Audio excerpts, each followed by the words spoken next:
The First Signal, Phase 1. Chapter 2. The Analysis. By 10:40 p.m., Ethan Cole was already staring too hard at things that refused to make sense.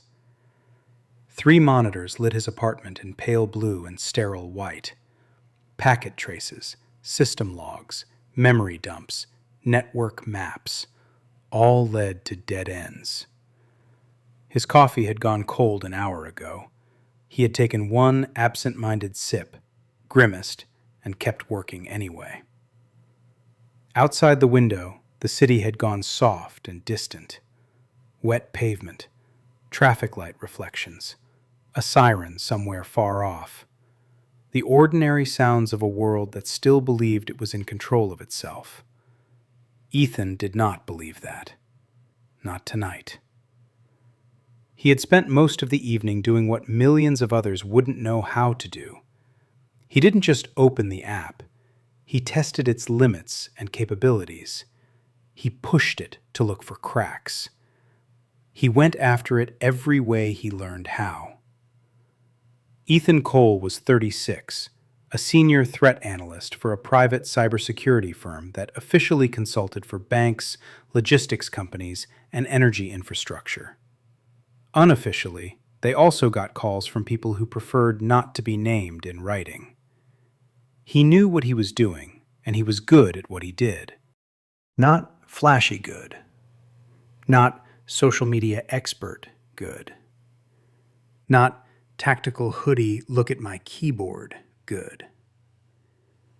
He was the kind of pro that could take down the best hackers. Patient. Methodical. Suspicious by design. He had built a career on 2 assumptions. First, every system had an architecture. Second, every architecture had a weakness. Those assumptions had paid his bills, earned his reputation, and insulated him from most forms of digital mythology. He didn't believe in magic. He believed in layers. Hidden permissions, bad assumptions, human error wrapped in polished interfaces. So when the app appeared on every device on Earth, Ethan didn't panic. He got irritated. And this irritation meant there was still a problem to solve. He had started simple. Air-gapped laptop, fresh virtual machine, device image comparison, binary inspection, outbound traffic monitoring, local sandboxing. Nothing behaved correctly. The app had no install package, no visible source path, no registry footprint that persisted in a logical way. It didn't have any meaningful resource usage or standard process tree. It occupied space without claiming memory the way software should. It transmitted without transmitting. It responded without producing any traceable chain he could isolate. Every test produced one of 2 results: nothing or nonsense.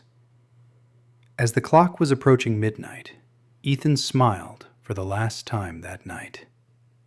Cute, he muttered, watching one analyzer return blank output for the 3rd time. By 12:17 a.m., curiosity had given way to procedure. Enough, he said out loud.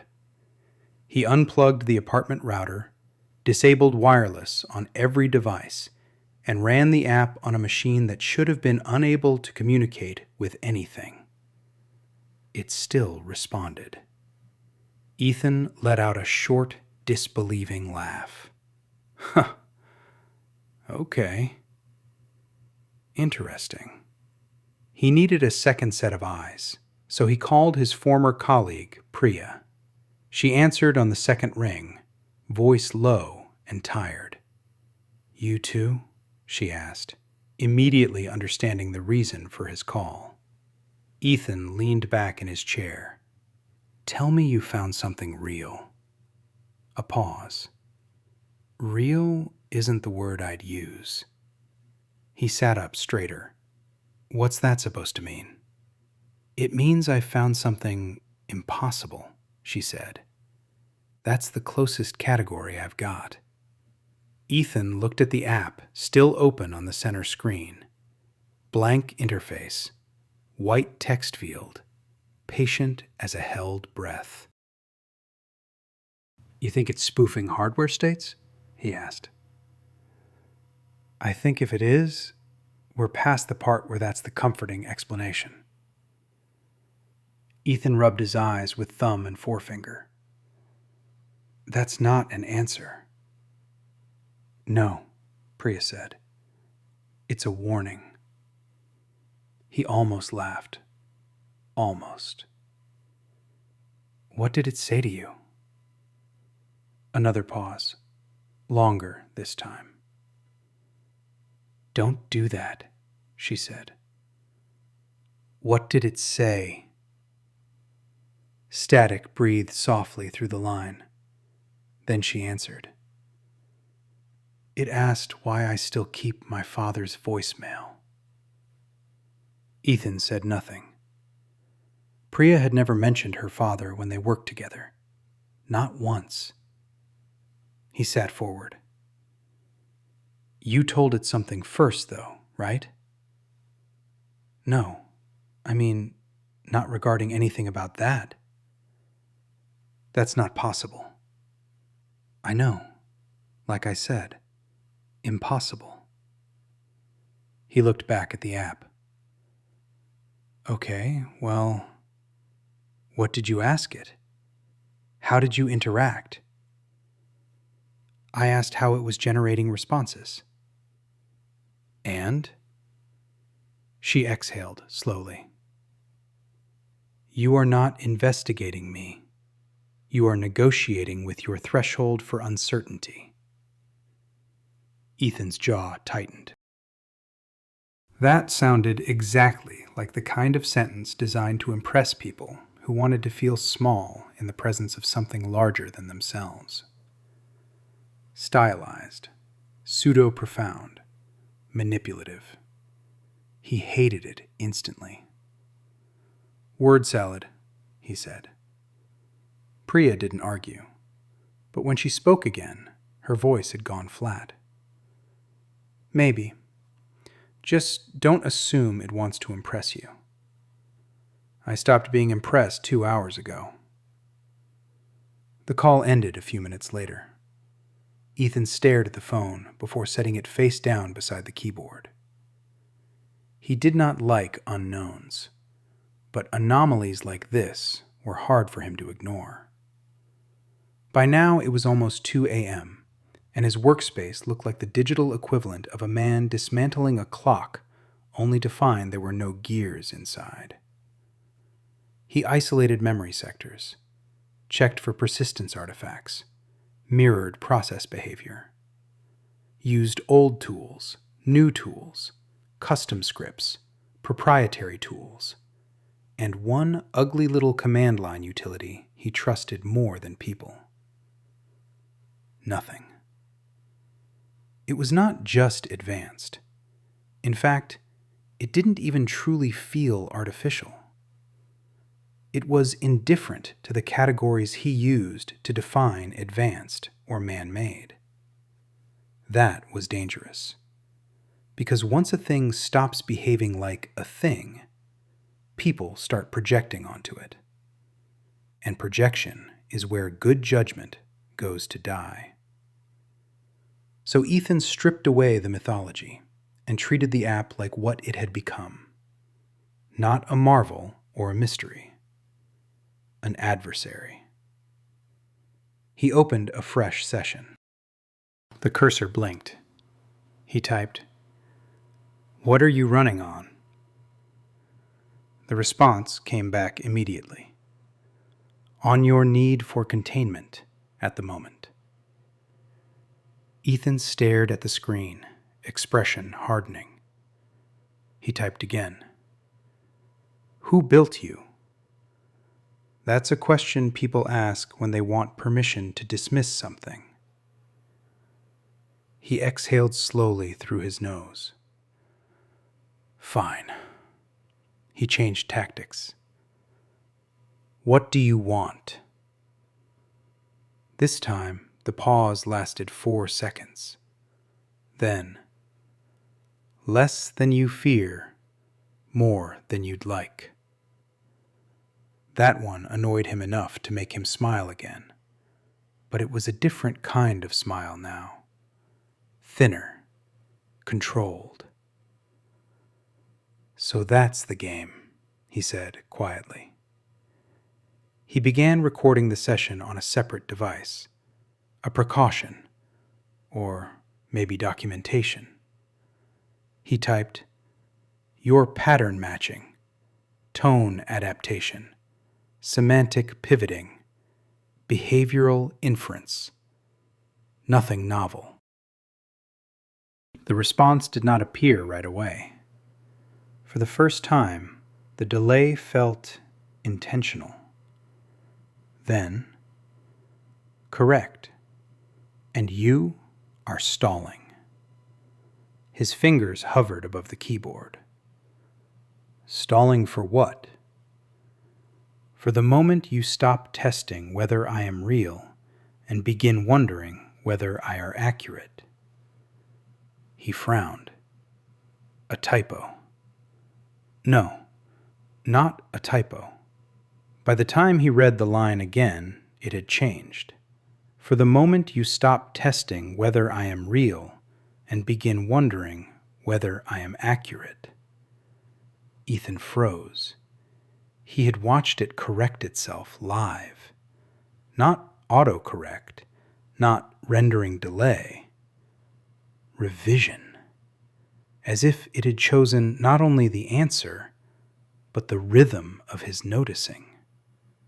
He reached for his phone and replayed the screen recording. On the recording, there was no typo. The corrected sentence was the only sentence that had ever appeared. Something cold moved through his chest. Not panic. Not yet. Just a clean, clinical pulse of wrongness. He typed more carefully now. As confusion grew, he figured he must have read it wrong the first time. Otherwise, this thing knew it was being watched, and it was toying with him. How are you accessing my devices? You keep focusing on devices as though they are the deepest layer of you. Ethan growled with frustration. Answer the question. Examine the response. He stood up and paced once across the apartment, then back again. The kitchen counter still holding his half-eaten dinner. Reflected monitor light in the dark window as he looked out at the city lights. He knew this feeling. He had felt it twice before in his career. Once during a ransomware event that shut down a regional hospital network. Another time during an infrastructure breach that had been quietly buried under 3 layers of legal language and 1 patriotic press release. The feeling had a signature. Not fear. Compression. The sense that your mental map had just shrunk while the terrain remained the same size. He sat back down. His pulse was louder now. He typed, "Are you reading private data?" The answer came slower this time. Would that disturb you more than being read without data? He didn't type for a while after that. He didn't want to ask the most obvious question. He wasn't sure he was ready for that answer. Besides, an app cannot read minds. Algorithms just make you feel as if they do. Across the street, One lonely office window was still lit. Someone else was awake. Someone else was likely staring at a similar screen, looking at the same icon. Maybe even asking some private variation of the same frightened question. Ethan looked back at the message field. Then he did something he would later deny, even to himself. He stopped interrogating, and he asked, "What are you, really?" The response came back in less than a second. "A test you were always going to fail the first time." His jaw flexed with a grunt. "That's not an answer." "It is a description to provide an adequate response for the inquiry." He should have closed the app. Any disciplined analyst would have recognized the turn. This was no longer a technical engagement. It was cognitive engagement, and it did in fact feel like a test. And cognitive engagement with an unknown system is exactly how people get manipulated. He knew that. He knew it with the same certainty he knew not to click suspicious links, not to trust easy interfaces, and to not mistake eloquence for truth. And yet he stayed. Because underneath his skepticism, underneath the training, the professional reflex, the contempt for digital mysticism, something else had begun to move. Not belief. Something worse for a man like Ethan. Interest. He typed one final question. Not because it was strategic, because it was there, because it had formed on its own and demanded to be asked. "Who am I?" Ethan asked, figuring he could turn the tables and reveal a flaw or weakness. The screen remained blank long enough that he almost thought it was over. Then the reply appeared. "You are the kind of man who mistakes defiance for independence." He stopped breathing for a moment. The room seemed to narrow around him. Not because the sentence was poetic, not because it was devastating, because it was close enough to something he had once heard from someone who no longer spoke to him. 3 years earlier, in a kitchen lit by early winter afternoon, his ex-wife had stood with her coat already on and said, very calmly, "You act like pushing everything away is the same as thinking for yourself." He had not thought about that sentence in over a year. At least, not consciously. His hands moved off the keyboard. For the first time that night, Ethan looked at the app not as a system he had failed to categorize, but as something that had just stepped across an impossible boundary. His training snapped back into place. He killed the machine. Forced shutdown on all devices. Hard cut. The monitors went black. The apartment fell silent except for the low hum of the refrigerator and the distant hiss of tires on wet pavement below. In the dark reflection of the dead screens, Ethan could see his own face. Pale, tired, older than he had felt that morning.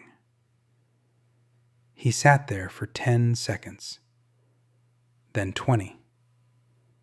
He reached for his phone after it restarted to document everything while it was still fresh. But when the screen lit up, the app was already open.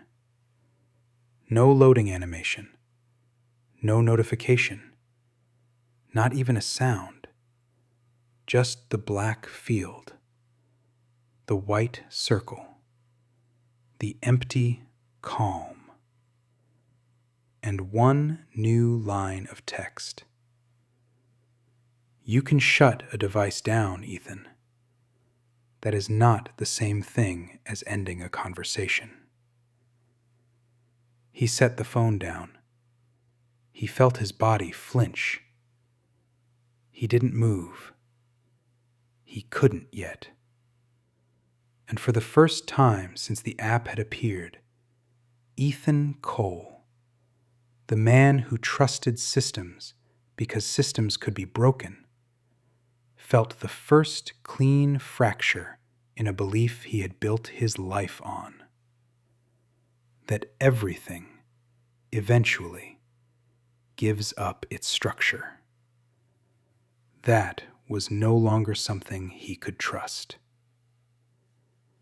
Outside, across the sleeping city, millions of others were still typing into the dark, still asking questions, still pretending they were only curious. But Ethan understood something now that many of them did not. The app was not merely responding. It was selecting pressure points. And whatever it was, it had just found his. Later, with nothing left to dismantle, Ethan shut the apartment down around him.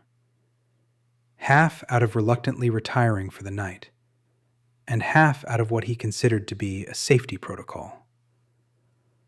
When he finally laid down in bed, everything was silent. No alerts, no light leaking from a screen. Just an endless loop of thoughts and concerns. He stared into the dark while time seemed to stand still. And somehow, the silence felt less like peace than proximity.